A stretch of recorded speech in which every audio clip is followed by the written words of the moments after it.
Ça ne marche pas. Donc, mes liens et conflits d'intérêts, ça me paraissait important de vous dire que je suis médecin généraliste, donc installée en groupe pluriprofessionnel à Breteuil, donc à quelques kilomètres. Je suis enseignante au département de médecine générale de Rennes depuis 2010.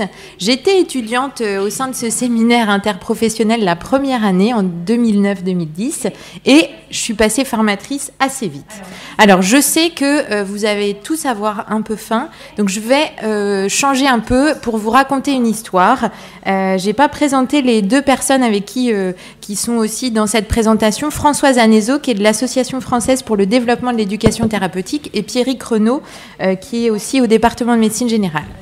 L'histoire de ce séminaire interpro, c'est Françoise Anézo. Françoise Anézo, elle était coordinatrice au réseau diabète en Ille-et-Vilaine. En fait, elle s'est rendue compte que le travail entre professionnels de santé, c'était un peu compliqué sur le terrain. Ça, c'était sa première réflexion. Et puis, elle a été aussi patiente. Elle a eu une expérience de patients avec une maladie grave, et tout ça l'a amené à réfléchir à cette formation.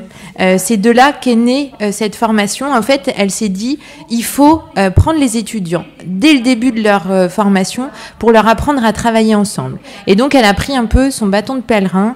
Elle est allée voir d'abord la faculté de médecine, le département de médecine générale, en leur disant, voilà. Et ils lui ont dit, nous, on n'a jamais réussi, donc vas-y. Et puis, voilà. Et puis, les IFSI. Alors, certains IFSI sont partis dès le départ dans l'aventure. D'autres ont mis un peu plus de temps à nous rejoindre. Et puis, les kinés. Et puis, voilà. Et les formateurs de toutes ces formations se sont réunis ensemble pour construire ce séminaire de formation interpro.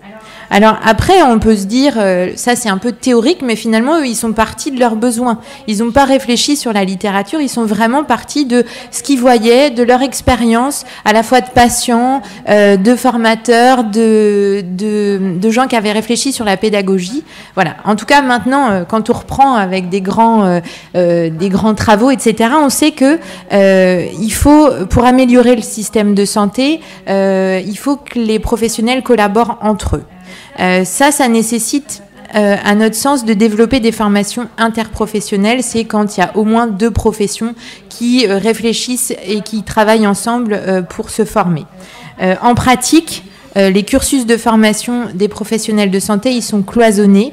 Et pourtant, la responsabilité sociale, on en a parlé, des facultés de médecine, c'est aussi de former les professionnels pour répondre aux besoins de santé de la population. Et puis, la présence des patients au sein des formations, vous en témoignez, il y a une volonté de devenir acteur de votre parcours, volonté aussi autour de ce savoir expérientiel. Et puis, les autres pays l'ont fait depuis longtemps, l'intégration des patients comme formateurs. Et pourtant, en France, il y a encore peu d'expérience de patients intégrés aux formations des professionnels de santé. Le séminaire interprofessionnel, il existe depuis 2009. C'est 3 sessions de 2 jours, donc 6 journées au total. Au départ, c'était 7 professions de santé, puis au fur et à mesure, il y a d'autres gens qui nous rejoignent. Donc, il y a des diététiciens, ergothérapeutes, infirmiers, masseurs kinés, podologues, pharmaciens, sages-femmes, médecins généralistes. Et puis maintenant, il y a aussi les manipulateurs radio, les assistants de services sociaux. En tout cas, à Rennes, voilà, c'est un peu le format. 3 sessions de 2 jours. La première session, c'est coordonner les soins avec qui, pourquoi, comment. On travaille sur les représentations que les professionnels de santé ont des autres professionnels sous forme de carte d'identité. On travaille aussi autour d'un speed dating pour apprendre à se connaître, et puis autour de CNET pour déconstruire un peu ces représentations et aller un peu au-delà pour permettre aux professionnels de s'approprier, de faire connaissance. Voilà. Deuxième session, c'est autour de la relation soignant-soigné et l'éducation thérapeutique. Je vais y revenir. Et puis, troisième session, c'est autour de la construction d'un projet de santé. En pratique, où est-ce que sont intégrés les patients? Donc depuis 2009, il y a des patients qui interviennent.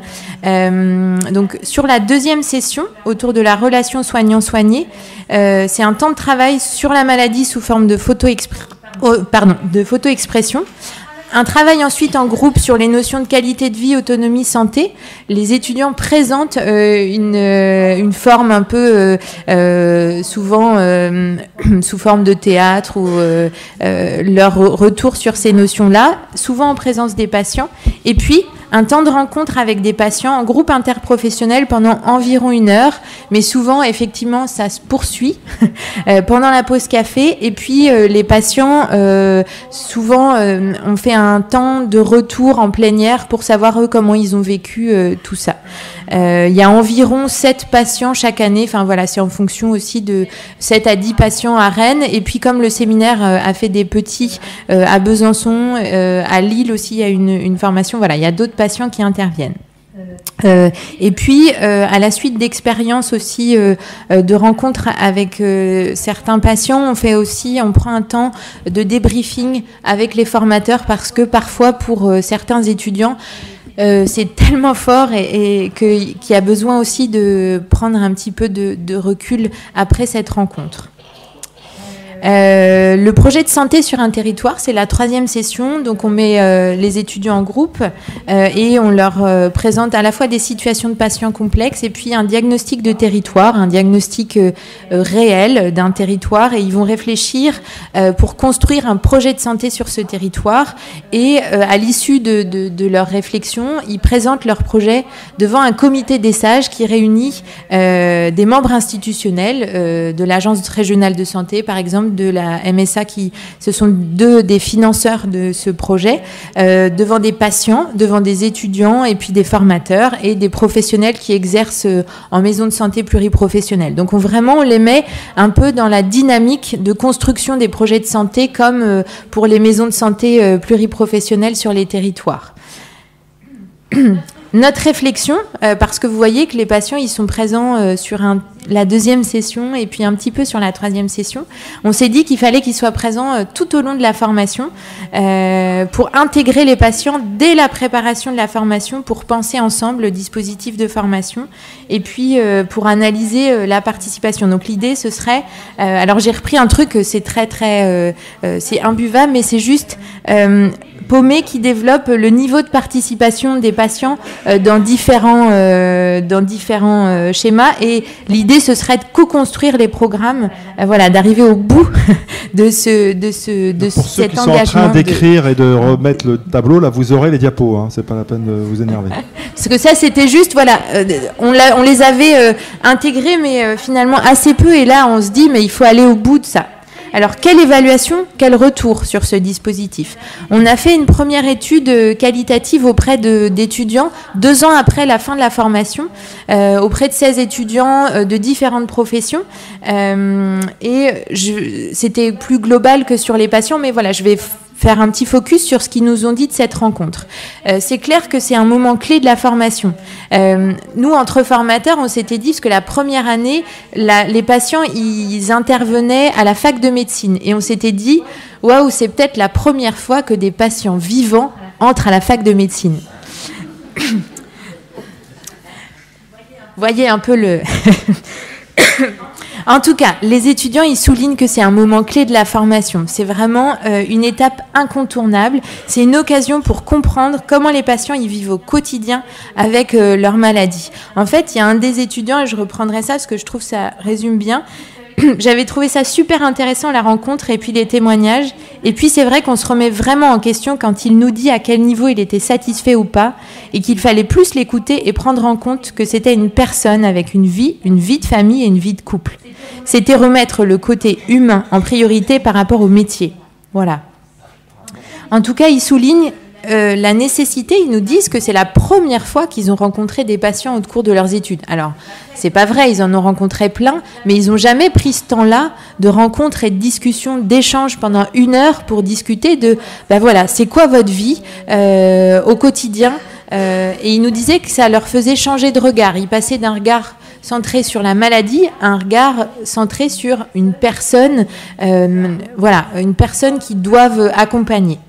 La prise en charge globale nécessaire, la modification en fait du rôle de soignant, de prescripteur à finalement accompagnateur, et puis il soulignait que le patient finalement en fonction de ses besoins, de ses aspirations, c'était à lui de choisir son mode de suivi, l'équipe de soignants dans une dynamique collaborative.